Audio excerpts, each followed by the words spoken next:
from my customary. Anyway, my finger went straight through.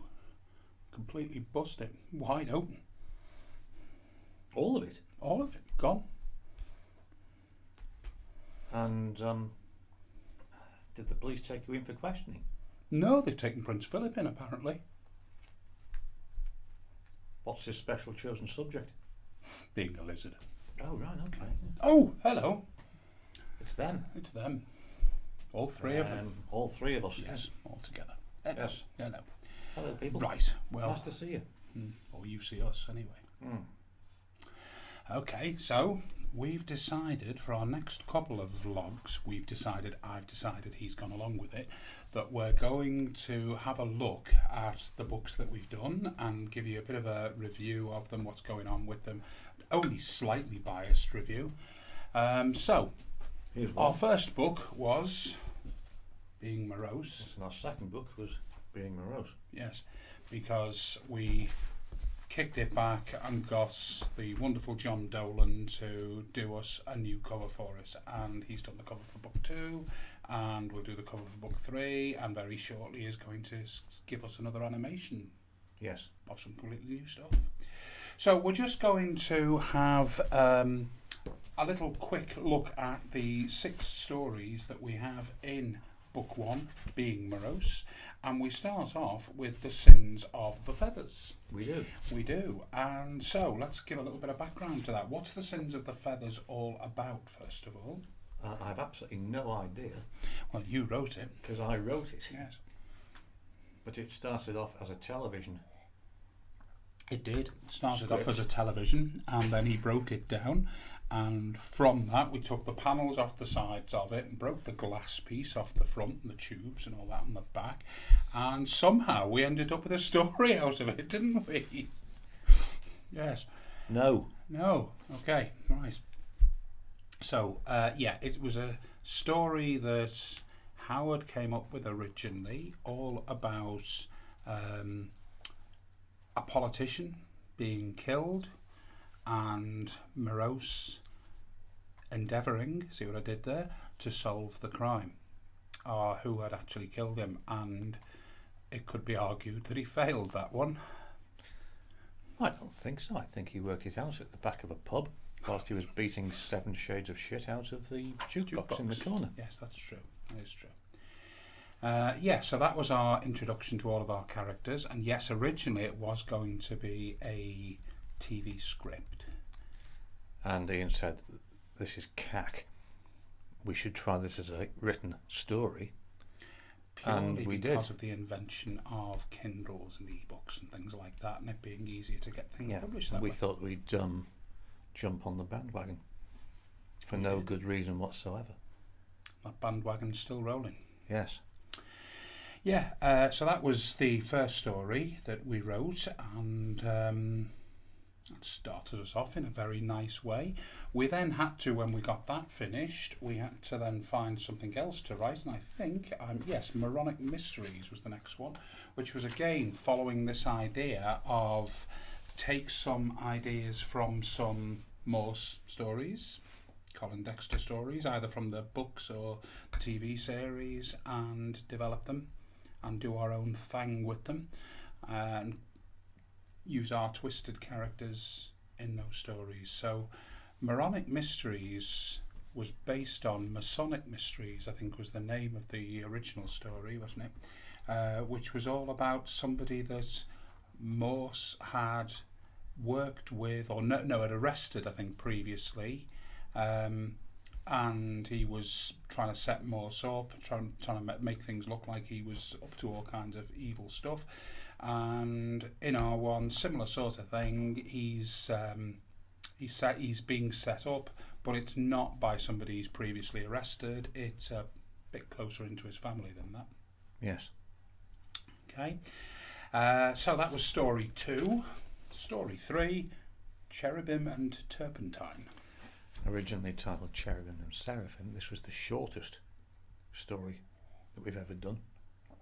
Yes, and the shortest that Colin Dexter had ever been. He was only 5 foot when he wrote that one. He was, yes, if he'd have written it. Did he not? Well, most authors at some point have been 5 foot. Yes. Apart from those who never reached that glorious height. Giddy heights, those who had to stand on the chair to reach puberty, you mean? Yes, those ones. The very ones. Right, yes. Okay, so what was that one about? That was about a girl turning up at the station who had previously been reported as missing, or hadn't been reported as missing until she reported herself as missing. Yes. Yes, and was promptly found. So it was the shortest missing person case. And it was also the shortest canon in the Morose. And indeed the shortest reverend and archbishop as well. Yes. Yes. Okay, so that's what that one's all about. Last scene swearing. Was much funnier. And one I preferred. Yes, I quite like last scene swearing. The trouble is now I can't remember anything about it. Well, I can. It's the That's one good. that's got lots of bits based at Wolverhampton train station. And the girl disappearing from the school, and Did they Morose involve and the Harris. transport police? in Yes, this one? Oh, yes, good. it did indeed. You're guessing the I right still one. don't remember it. Well, what I particularly like about this one, well, one thing is the final page or so of it, when we had a lovely conversation where I said to Howard, we've actually not resolved a lot of the problems in this story. And Howard said, so what? Doesn't matter. We don't really have to with this. It's true. And I sat down and wrote the last bit and resolved it all for us, and we smacked each other about the head and accepted it, didn't we? Yeah. Okay, but I like that. And yes, I do like all the Thomas the Tank Engine stuff as well, based at Wolverhampton Station. And the microphone's fallen gone. over. Yes. It's back again. Look, there it is. Ooh, right. Now you're Not just trying to piss me off now, aren't you? I really wasn't.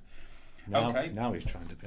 Oh. So, geeks bearing gifts. What are your memories of geeks bearing gifts? I remember this one as being really fun to write because it was based very closely upon the story Greeks Bearing Gifts. Yes. And it got a bit political and a bit national, and I liked that.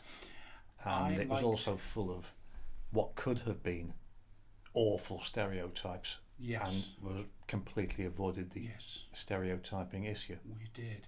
I also like the very Morecambe and Wise constant changing of the language expert's name, Miss Uri Geller and all that stuff. Yeah, very Morecambe and Wise. Very much liked that. And that leads us to Driven to Destruction, which I thought was the funniest of the lot in that book, simply because like of all the others. The funniest. Oh, okay. Not funny. Okay. Or funny. So what did you like about funniest. Driven to Destruction then? Everything. We took a really, really serious television programme and not only made an absolute scream of a story about it, but we invented some brilliant extra scenes as well. We did. We reintroduced the introduction of a Trabant, the introduction of a out-of-control steamroller. Yes, and the introduction of Mr. Shark, who we've mentioned again a few times since then. He's a motor dealer and has a large fin sticking out of his back. Not that there's anything suspect about people who deal in the second-hand cars industry. Okay. So, yeah, that was a fun one to write, and it continued the whole idea of Morose and Harris's vendetta against nuns as well, if I remember rightly. There was a little feature of that within there. I've always enjoyed writing nuns down because there aren't enough people running nuns down in life. I think they get away with an awful lot, and it's about time somebody brought them to book. None shall pass. Yes. Okay. So, yeah, story 6 also ended the book off and finished it off with the station being half destroyed with an out-of-control car and a very out-of-control driver of the car as well. Yes. Which set us up nicely for the start of book 2. Which we're not going to talk about now because this is about book 1. This is about book 1, yep. We've almost hit 10 minutes. We have. So I think it's time to say adios. Say it then. Say it then. Adios.